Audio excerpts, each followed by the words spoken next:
with the world champions Italy in lane 3, the silver medalist Sweden in 4, and the bronze medalist Germany in lane 5. A few changes to those crews, but very much a competitive affair.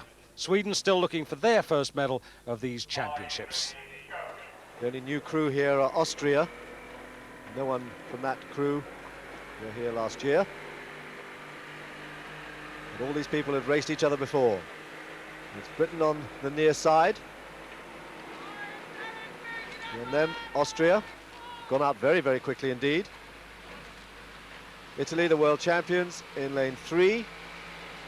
Sweden, last year's silver medalists, in lane 4.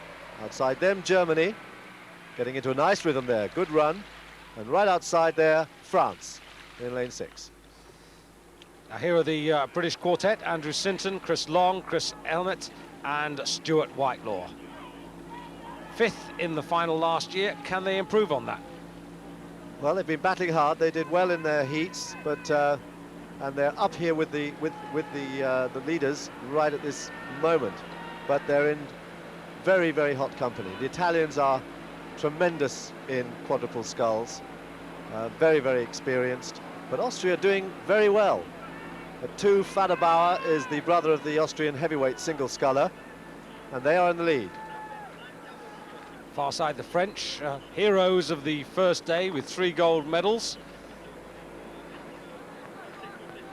And Austria certainly do have the call at the 500. But very little separating these crews at that 500-meter mark. Here's Ziggy Wolfgang, Gernot Faderbauer, Christoph Smolzer and Walter Antassa.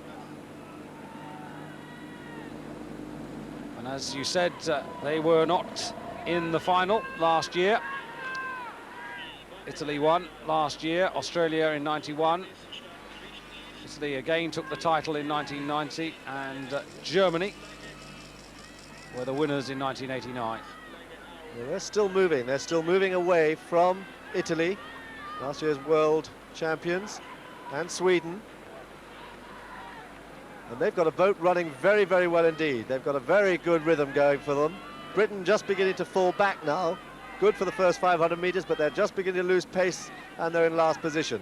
On the far side, France going well, but at the moment, Italy in second place behind Austria. Just beneath these coaches, the French crew of Roland Gaillac, Patrick Mayor, Arnaud Beroux and Thierry Renault. And here's the German outfit: Andreas Lutz, Frank Gunder, Klaus Gotte and Bernhard Ruhling. And Germany still looking for that first gold medal of the championships. I find that quite incredible. Quite extraordinary. I mean, that's the strength of their team, the strength of those combined East and West teams that really dominated last year are finding it very difficult this year round. Here are the Italians: Enrico Gandola, Massimo Lana, he was in the crew last year, Ivano Zasio, and also Crispi setting the rhythm. Very concentrated, very strong on the leg drive. Nobody, hardly, I was going to say nobody looking out of the boat, but there's a quick glance there. But very, very, very well contained unit. And they, the Italians, together with the Swedes, were the 2 crews to go directly to the final. But at the moment, I have to say, Austria are showing a clean pair of heels to everyone. Austria absolutely flying. They've come really out of the blue there. They took a real flyer. Now it's a matter of whether they can hold that right the way through and turn the screw at halfway when it counts. Because the Italians are always strong finishers. And the Austrians 1:27 for the second quarter. That was the quickest split through there. But Christoph Schmolzer and Walter Antassa know what World Championships are all about, the stern pair. And they've really set a rhythm and a pace which the others are finding very hard to live with. And I wonder whether they can pull this deficit back. Well, I like the way that the Germans have got a very good rhythm there. They're very quick through, and the boat runs very nicely for them. And they're the ones who are just beginning to press Italy for the second place. But Austria a length clear on very, very experienced men behind them. Great Britain coming back into the picture a little bit alongside the world silver medalists. But Austria moving well, and alert to the fact that Italy are pressing them, and Germany as well. Well, there's a few mistakes in that Austrian boat at the moment. Certainly the Italians trying to close now, and the Germans. And the big disappointment also has to be Sweden, the silver medalist last year, and it's exactly the same crew, but really they've made absolutely no impression on this race whatsoever.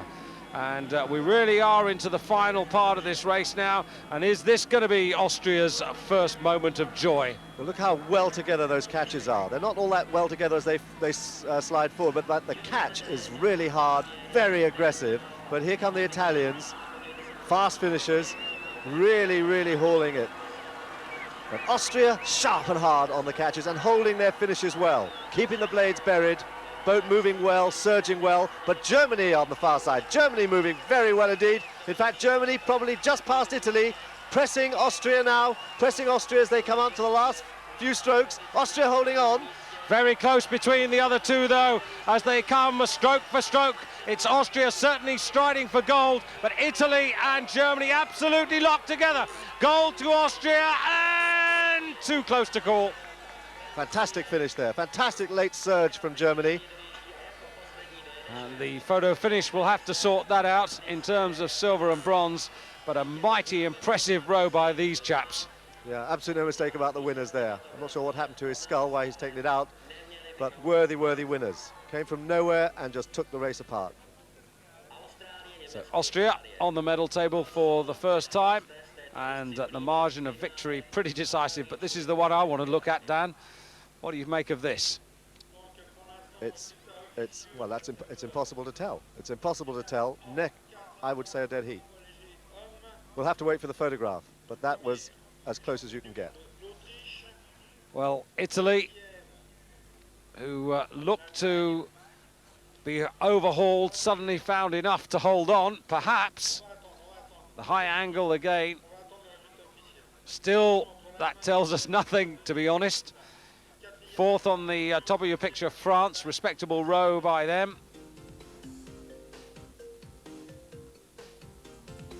Confirmation, though, as you suggested, Dan, a dead heat. But honours definitely to Austria.